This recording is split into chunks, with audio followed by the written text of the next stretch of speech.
Di video kali ini saya akan menjelaskan tentang DC kredit pintar yang mengganggu kontak darurat ya. Jadi di sini saya membacakannya di media konsumen. Di sini ada berita yang mengenai DC kredit pintar itu mengganggu kontak darurat. Nah, kenapa bisa seperti ini? Oke, langsung saja nih saya akan bahas tentang masalah kredit pintar lagi nih. Soalnya banyak juga ya teman-teman yang gelisah, kalian yang sedang gagal bayar di kredit pintar. Oke, langsung saya bacain aja nih apa sih yang ada di artikel berita ini. Oke, saya sekalian simak ya.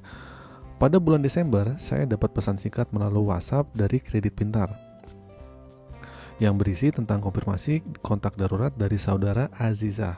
Melalui chat tersebut menanyakan keberadaan saudari Azizah perihal dan menyuruh menginformasikan tentang tagihannya agar segera dibayarkan. Saya jawab bahwa saya tidak tahu keberadaan di mana. Namun mereka tetap gencar menanyakan perihal tersebut dengan nomor telepon yang berbeda. Setiap pesan yang saya terima, selalu saya respon agar bermaksud tidak mengabaikan. Namun, lama-kelamaan saya terus diganggu dan akhirnya setiap pesan WhatsApp saya terima, perihal tersebut saya langsung blokir tanpa merespon. Namun hal itu tidak efektif dan mereka tetap masif mengirim pesan melalui WhatsApp. Sampai suatu ketika saya dapat telepon dan kebetulan saya memakai aplikasi pendeteksi nomor telepon, jadi saya tahu nomor telepon yang menghubungi saya dari DC Kredit Pintar. Maka saya hiraukan panggilan tersebut. Kemudian saya sempat menerima panggilan tersebut dan berniat menjelaskan informasi keberadaan saudara Azizah agar tidak diganggu lagi. Akhirnya saya tidak ditelepon lagi. Namun tak lama berselang, beberapa hari kemudian saya mendapatkan panggilan lagi dari DC tersebut. Saya abaikan. Hari Kamis 26 Januari 2023, saya mendapatkan pesan WhatsApp kembali dari DC Kredit Pintar perihal tersebut. Saya membalas agar tidak diganggu lagi dengan menjawab saya tidak tahu karena memang keberadaan saya sudah di luar kota. Saya sempat menanyakan kepada mereka sampai kapan kalian mengganggu saya dengan hal tersebut. Mereka menjawab sampai nomor bapak sebagai kontak darurat saudari Azizah dihapus. Saya sempat menanyakan kembali, jika nomor saya dijadikan kontak darurat, kenapa kalian pihak Kredit Pintar tidak konfirmasi kepada saya terlebih dahulu? Lalu mereka jawab, yang seharusnya konfirmasi dari saudara Azizah. Lah, kok aneh?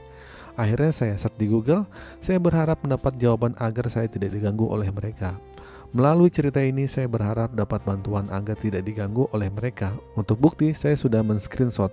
Terima kasih. Ini dari Muhammad Fikri Hamzah ya, di Jakarta Timur. Ya ini berapa bulan lalu ya, saya akhirnya baru baca juga nih. Tapi di sini udah hampir berapa bulan, yang lebih dari 3 bulan ya. Tanggapan dari Kredit Pintar nggak ada nih. Kalian bisa baca ya, belum ada tanggapan atas surat pembaca ini ya. Tapi kalau yang lain sih ada nih Kredit Pintar. Cuma yang ini doang nggak ditanggapin, saya bingung nih. Halo Kredit Pintar, ini kenapa bisa seperti ini ya? DC kalian tuh merasakan ya. Bukan hanya orang yang gagal bayar, tapi orang yang tidak ngutang, yang cuma dijadiin kontak darurat, itu diteror juga. Itu gimana sih SOP-nya Kredit Pintar? Katanya kalian pinjol besar, tapi kok begini ya, gitu kan? Ya kalau misalnya ditanya nih, ini benar dari Kredit Pintar apa enggak? Ya udah pasti ini dari Kredit Pintar ya, gitu kan, karena emang DC-nya dari kalian baca di screenshot ini, sepertinya sini ada indikasi emang dia mengaku ini dari DC Kredit Pintar ya. Nah, kalau misalnya ada perkataan tagihan-tagihan yang kurang mengenakan, ini biasanya dijawab nih sama Kredit Pintar, itu bukan dari DC kami, dia tidak menyambungkan aplikasi. Tapi kalau sudah sudah kebaca seperti ini dari DC Kredit Pintar yang sangat meresahkan, ya udah di media konsumen ini nggak direspon. Ya kenapa begitu? Yang jadi pertanyaan, kenapa sih ini sistem pinjol ini kayaknya amburadul deh, berantakan banget ya.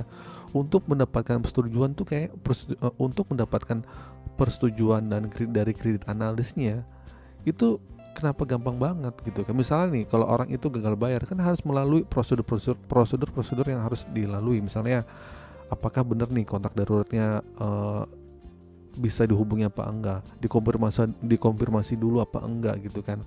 Yang jadi masalah kan banyak pinjol yang kadang cuma masukin kontak darurat udah dicairin aja, pada akhirnya kan seperti ini ya gitu kan. Jadi berantakan deh sistemnya dari awal juga.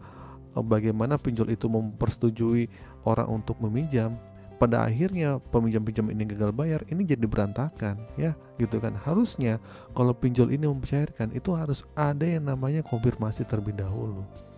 Terjadilah seperti ini ya, kredit pintar udah mana bunganya gede banget gitu kan. Ya beginilah fenomenanya gitu. Semoga buat kalian yang mendapatkan teror dari distrik kredit pintar, anda dijadikan kontak darurat, santai aja lah gitu kan. Kalau saran saya gak usah direspon ya. Oke, itu saja teman-teman video kali ini. Semoga video ini bermanfaat. Akhir kata, assalamualaikum warahmatullahi wabarakatuh.